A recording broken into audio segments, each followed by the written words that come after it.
Mapagpalang araw mga kahabi, kahit gabi ngayon, welcome back sa Habi ni Daddy. Magpapatuloy tayo sa pag-share ng ating mga karanasan, ng ating mga informative video para sa ating mga kahabi. Ngayon po, ang content natin ay harvesting ng iba't ibang mutation ng African lovebirds dito sa ating ibunan.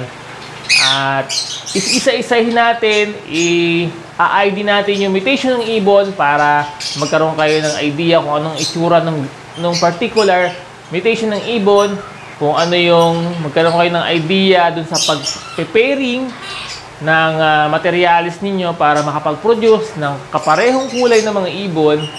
At kung nag-i-interest kayo, nag-i-interesado kayo sa mutation na meron tayo dito, ay pwede nyo po akong i-message sa Facebook page ng Habi ni Daddy para ma-guide ko rin kayo, kung may mga project mutation kayo, meron kayong mga gustong kombinasyon ng kulay na ipagsama-samahin, pwede ko po kayong i-guide sa mga bagay po na yan. I-message nyo lamang po ako sa Facebook page ng Habi ni Daddy.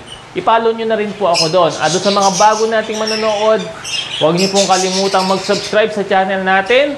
Pinutin nyo na po yung red button, subscribe button, at i-turn on nyo na ang inyong mga notification bell. Unahin natin yung una nating mga na-harvest na anak ng aqua mutation,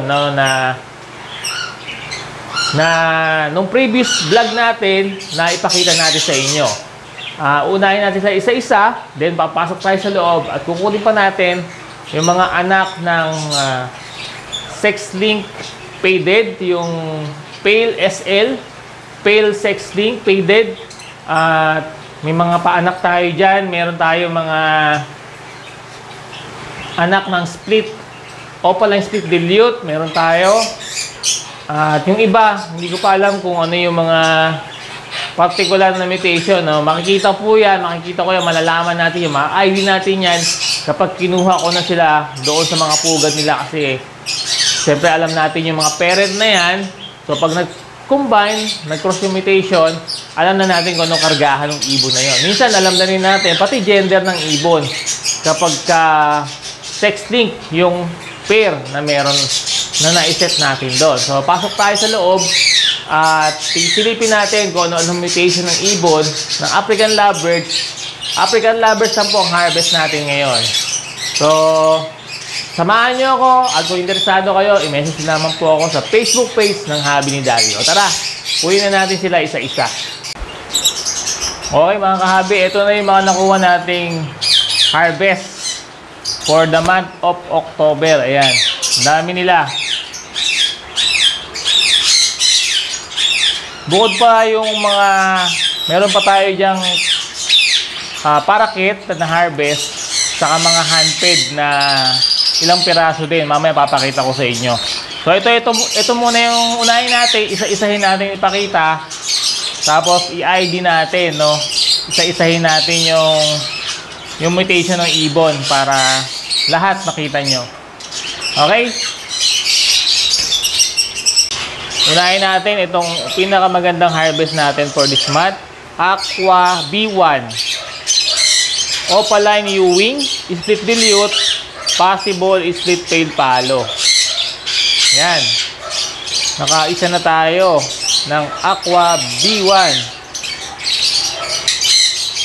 Next, another Aqua B1 Opaline Split Dilute Possible split tail palo. Yan. Orange din kasi yung buntot nito eh. Kaya i-ID ko na to na Aqua B1. Hindi ko naman po ito i-dispose. Gagamitin namin sila for breeding. Yung magkakapatid na una nating napalabas. Okay, next. Ito yung next natin. Pale palo. Green pale palo opaline. Split dilute. Possible split aqua. Ayan. Gagamitin natin to for breeding. Tignan natin kung kumakarga ba ang aqua sa green series. Kung nag-split talaga siya. Okay? Ganda, di ba? Next natin, itong Par Blue Ewing Opaline Dilute.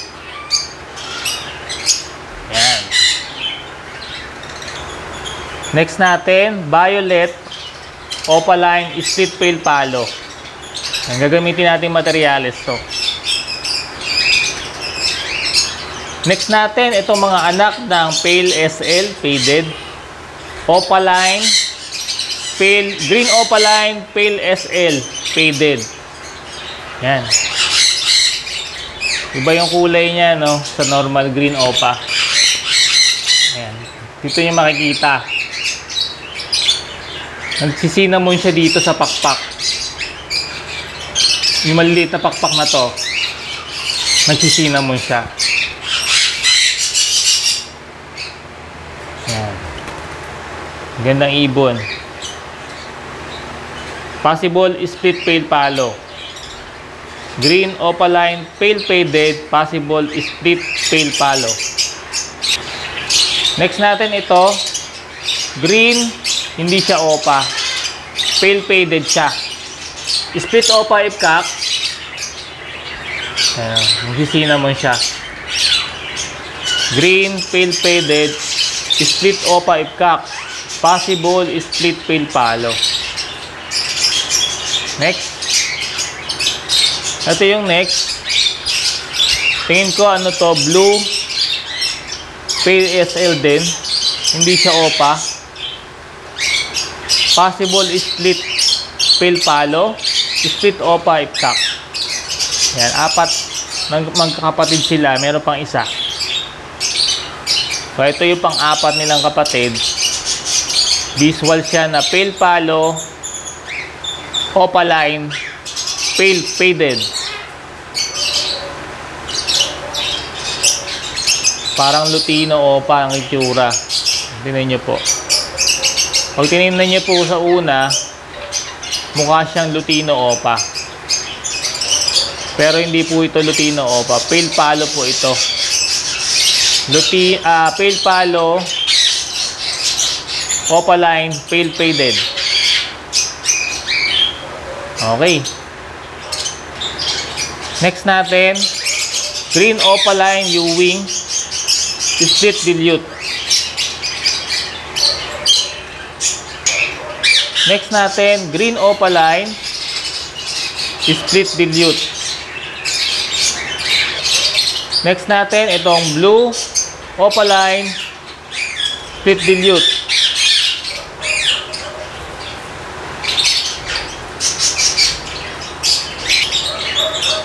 Next, another blue opaline, split dilute.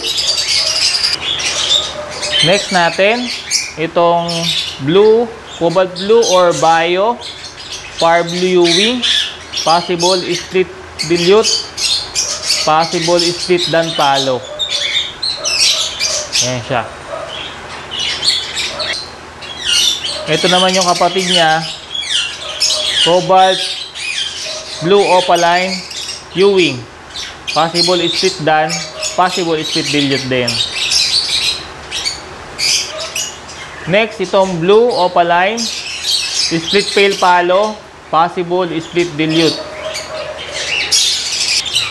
Next ay green opaline, split pale palo, possible split dilute. Next natin, blue opa U-wing, possible split dan, possible split dilute. Next natin, itong far blue opa U-wing, possible split dan, possible split dilute din. Next, another far blue opa U-wing, possible split dan, possible split dilute din. Next ulit, itong far blue U-wing, split opa ipkak, possible split dan, possible split dilute din. Ito ay white face, violet, rosicoli, adds 1, possible split bronze palo. Ang laki ng sukat nito. Next natin, itong top-ted, normal green parakeet, Hagoline po ito. Magpa-project tayo ng lutino na parakeet Hagoromo. Gagamitin natin sa breeding. Ito pa yung isang kapatid niya. Parang spangle ito. Pang-ID naman sa mga bihasa dyan sa parakit. Para siyang ano, meron siyang inko na puto yata oh. Meron ditong may baliktad na balahibo na dito oh. Parang inko na hago. Ito pa yung isang kapatid nila. Yan. Mga babae. Nakakuha rin tayo ng handfeed na Prosicoli, dalawa. Lutino. Ito yung isang Lutino, isang pale palo na puti. Saka isang kakatail na pearl. Yan. I-harvest na natin to, early harvesting para i-handfeed. Ito yung pinakamasayang part ng pag-aalaga ng ibon, yung nag-harvest tayo ng napakaraming inakay, no? Salamat sa partner natin sa pagpaparami ng ibon, ang Battlecock Prima Animal Health, yung ating mga product na ginagamit, yung Bitmin Pro, Egg 1000, Premoxil Powder, Doximol, Pepe Dewormer, Triple X Shampoo, Sulfar QR, at yung ginagamit din natin na BMP 100. Yan yung mga product po ng Prima Animal Health na talaga namang kaagapay natin sa tagumpay. Lamang ang may alam. So, yan po mga kahabi. Sana na-enjoy nyo yung ating mga harvest for this month. At sa mga interesado po, i-message nyo naman po ako sa Facebook page ng Hobby ni Daddy. Salamat po sa inyong support at panonood. God bless po sa inyong lahat.